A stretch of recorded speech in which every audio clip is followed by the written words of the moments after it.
वो एक घना जंगल था और एक साधु वहां ध्यान कर रहे थे।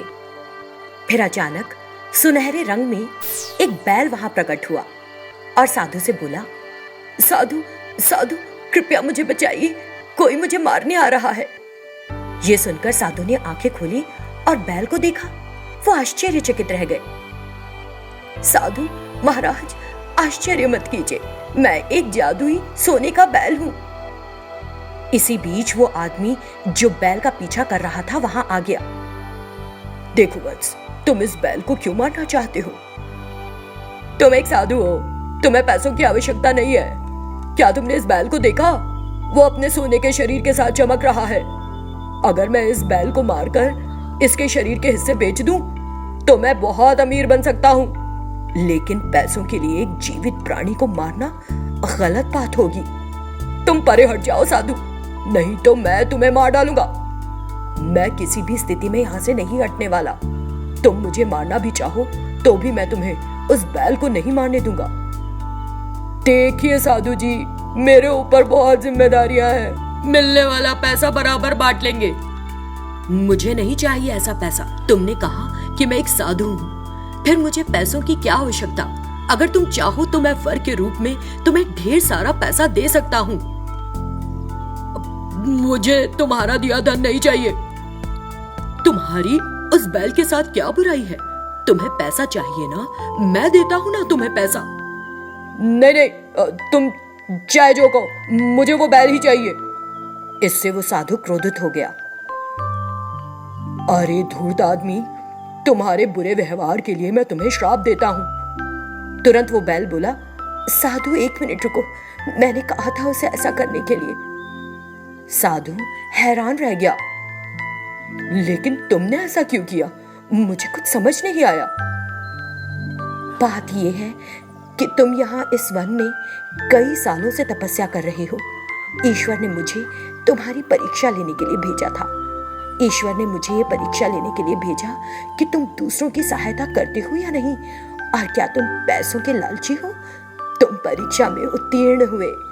हाँ। ये सुनकर साधु की प्रसन्नता की सीमा नहीं रही। वो बोला, मेरा जीवन सार्थक हुआ और कुछ नहीं चाहिए। फिर वो जादुई बैल उस आदमी से बोला, देखो तुम एक बहुत दयालु मनुष्य हो। मुझसे बिना कोई अपेक्षा रखे तुमने मेरा विश्वास किया और मेरा साथ दिया। तुम्हारा धन्यवाद। तुम ये सोने के सिक्के ले लो और आराम से रहो। ये कहते हुए सोने के बैल ने उसे सोने के सिक्के दिए। वो आदमी बहुत खुश हो गया। बहुत बहुत धन्यवाद। फिर वो वहां से चला गया। सोने के बैल ने साधु से कहा, साधु तुम मेरे ऊपर चढ़ जाओ, चलो इस संसार को छोड़ दे। ईश्वर ने मुझे तुम्हें बिना प्राण त्यागे लाने के लिए कहा है। मैं बहुत सौभाग्यशाली हूँ। जय भगवान, जय जय भगवान। ये कहते हुए वो सोने के बैल पर चढ़ गया। वो बैल उसे आकाश में ले गया। क्योंकि साधु के मन में कोई इच्छा, कोई लालच नहीं था, भगवान ने उसकी प्रार्थना सुन ली। इस तरह उस साधु को मोक्ष मिल गया। समुद्रगिरी नाम के एक सुंदर गांव में एक विशाल नदी बहती थी। उस गांव में एक पति पत्नी मनोज और हरिदा रहते थे। मनोज एक बहुत बुद्धिमान व्यक्ति था। उस गांव में उसकी एक टिफिन की दुकान थी। वो हर दिन दुनिया भर में होने वाली विभिन्न घटनाओं के बारे में पढ़ता था और उनके बारे में ग्रामीणों को बताता था।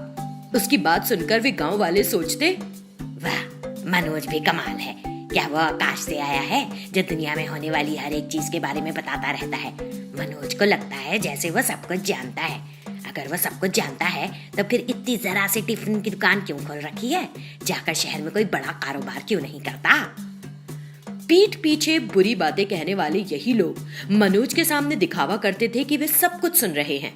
मनोज ने लोग उसके बारे में क्या बात करते हैं इसकी परवाह नहीं की।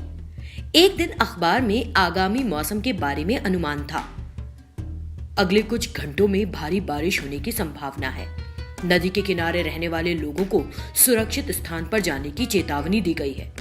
जिसे पढ़ने के बाद मनोज ने ग्रामीणों से कहा, देखो लगता है अगले कुछ घंटों में भारी बारिश होने की संभावना है। बेहतर होगा कि हम पहले से इंतजाम करके रहें।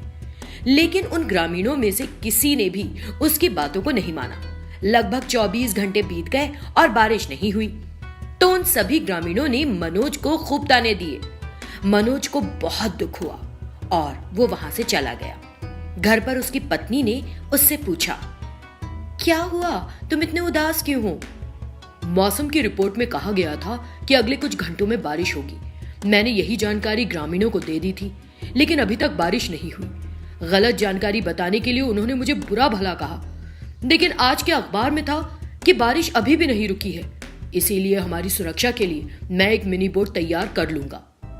फिर उसने कुछ लकड़ी और प्लास्टिक के ड्रम्स का उपयोग करके एक नाव तैयार की, जिसे देखकर ग्रामीण उस पर खूब हंसे। वो दुनिया का सबसे मूर्ख आदमी लगता है, कुछ दिनों में पागल ही हो जाएगा।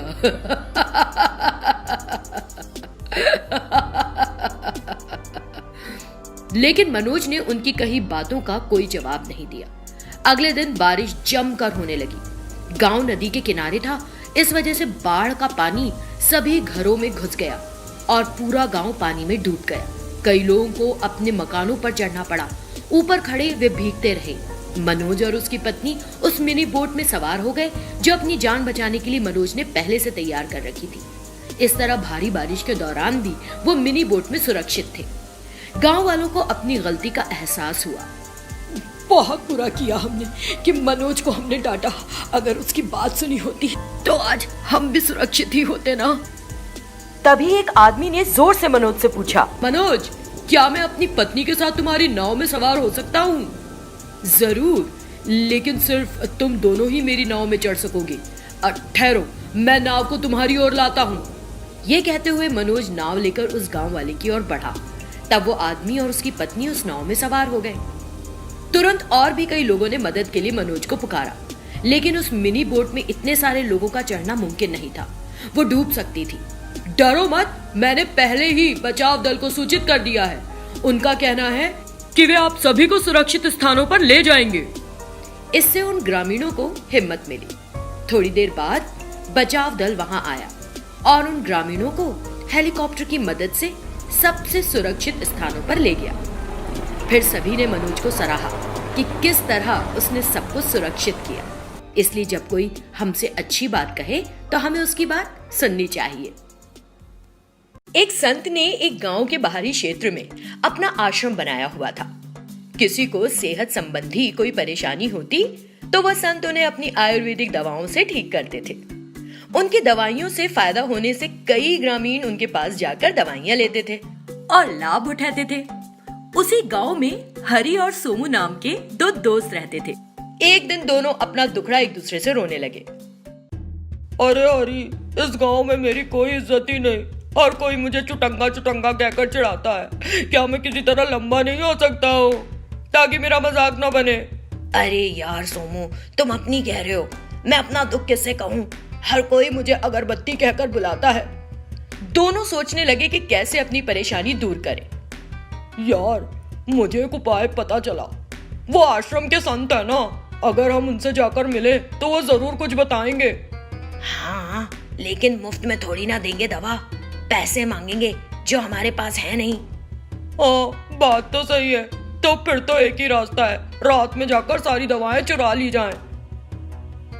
हाँ, ये सही रहेगा। फिर जब रात में संत सो रहे थे, हरि और सोमू उनके आश्रम में गए और जितनी दिखी सारी दवाइयां चुरा ली। फिर दोनों घर वापस आ गए। अरे यार, ये तो बहुत सारी हैं। अब ये कैसे पता चलेगा कि हमारी परेशानी को कौन सी वाली दूर करेगी? अरे ये सोचने की जरूरत ही नहीं, सारी की सारी खा लेते हैं। और बीमार पड़ गए तो फिर?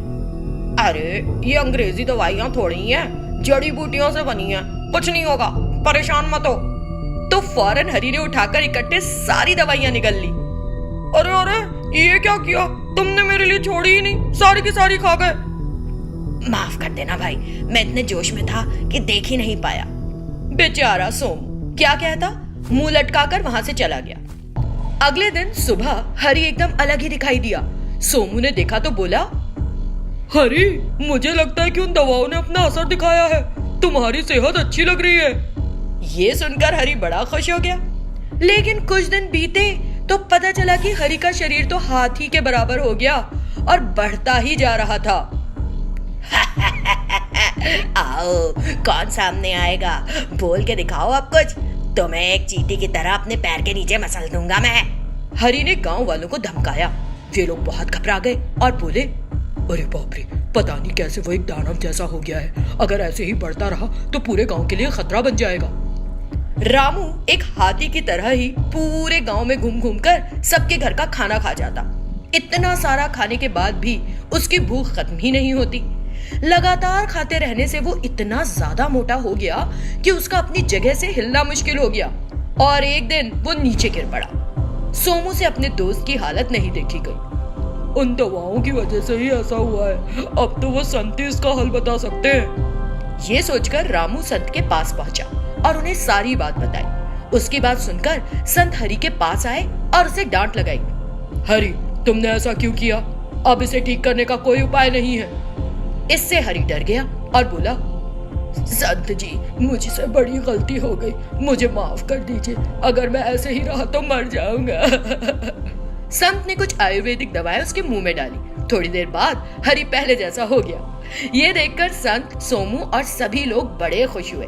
तब हरि और सोमू दोनों ने संत से माफी मांगी। उसके बाद लोगों ने उन्हें चिढ़ाना बंद कर दिया। बिना सोचे समझे कोई काम नहीं करना चाहिए।